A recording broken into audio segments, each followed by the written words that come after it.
Bedpan.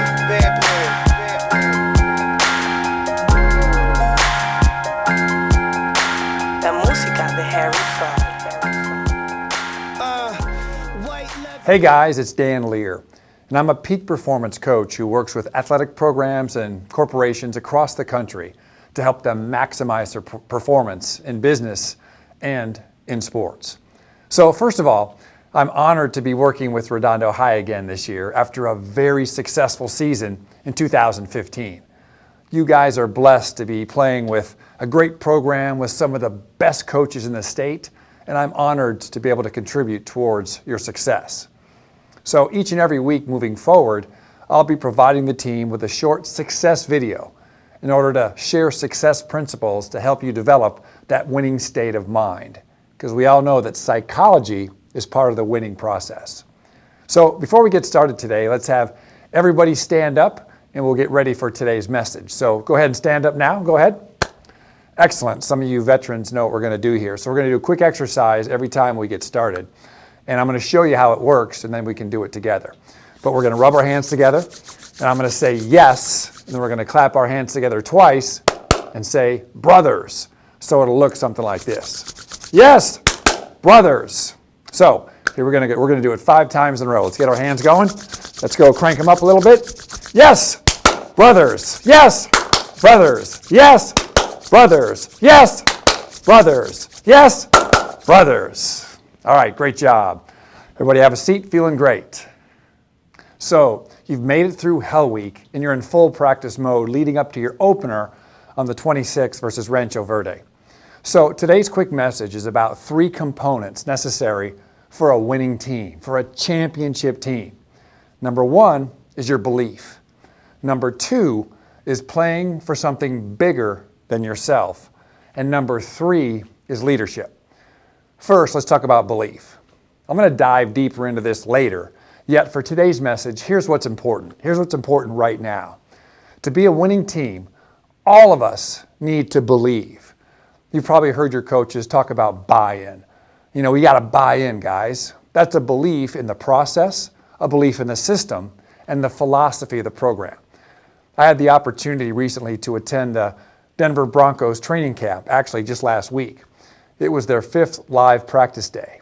And so you have the veterans who have already bought into the system, and now they have a new crop of rookies, and many guys that are there fighting for their job. And they all must believe in what the Broncos are doing. Because if they don't believe in it, it'll show. It'll show in their performance, and it'll show in their attitude. I mean, there's never been a winning team that didn't have buy-in from the players. So for step 1, we need to believe in the process. We need to believe in our coaches, we need to believe in ourselves, and we need to believe in our teammates, our brothers. Number 2 is playing for something bigger than you. Great teams have a bigger picture. They play for something bigger. A team has never won a championship playing for themselves. It just doesn't happen. Championship teams play for something bigger than themselves. They play for their school. They play for their parents, their family, their teammates, or something else that's very important to them. So think about something right now that's important to you.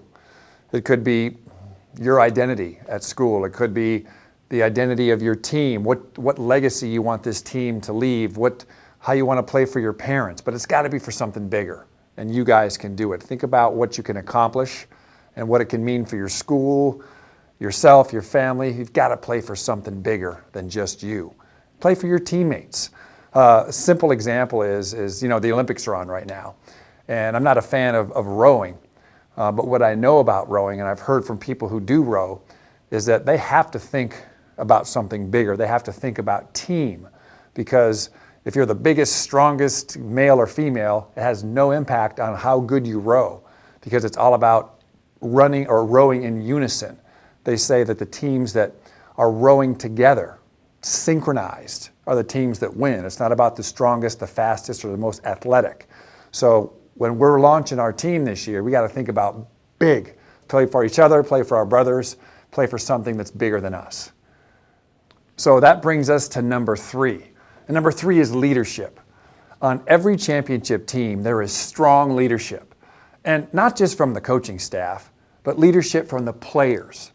So I'm talking to every one of you right now. That's right, I'm talking to you right now.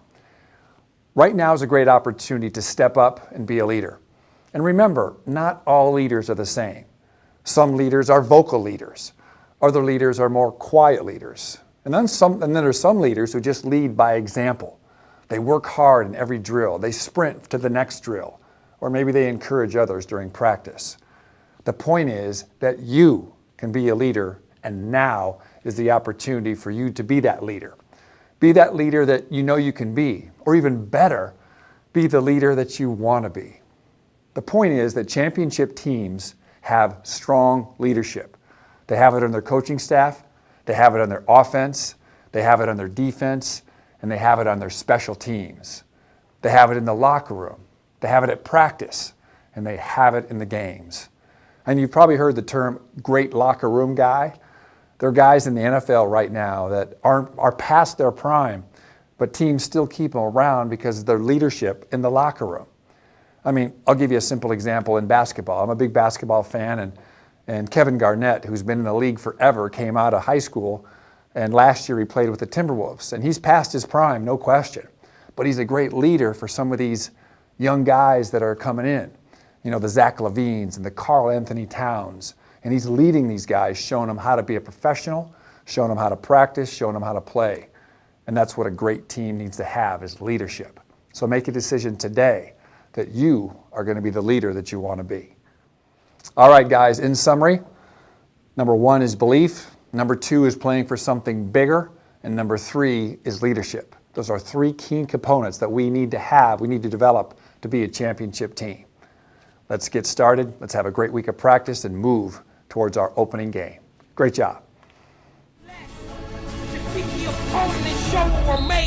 I'm a lover, I'm a fighter, I'm a dark side rider. I work hard cause I'm a grinder and strive to be the best cause I know nothing less. I lead and follow, I do it today and do it tomorrow. I play for my school, I play for my mother, I play to be great, I play for my brothers. I'm a BAM, I'm gonna rap and laugh with the dark side defense. Bring the fight, I'm a BAM, I'm gonna rap and laugh with the dark side defense. I bring the fight, let's go.